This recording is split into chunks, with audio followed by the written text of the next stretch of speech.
273वां दिन पाक कलाम में से पढ़ेंगे ज़बूर 115 उसकी पहली आयत से लेकर 11वीं आयत तक।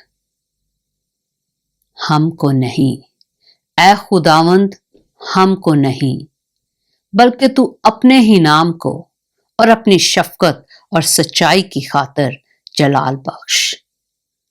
कौमें क्यों कहें, अब उनका खुदा कहाँ है? हमारा खुदा तो आसमान पर है। उसने जो कुछ चाहा वही किया।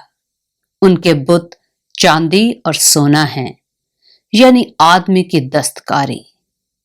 उनके मुंह हैं पर वो बोलते नहीं, आंखें हैं पर वो देखते नहीं, उनके कान हैं पर वो सुनते नहीं, नाक हैं पर वो सूंघते नहीं, उनके हाथ हैं पर वो छूते नहीं, पांव हैं पर वो चलते नहीं, और उनके गले से आवाज नहीं निकलती।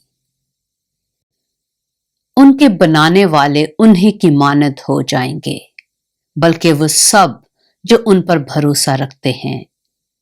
ऐ इस्राएल, खुदावन पर तवक्कुल कर, वही उनकी कुमक और उनकी सिपर है।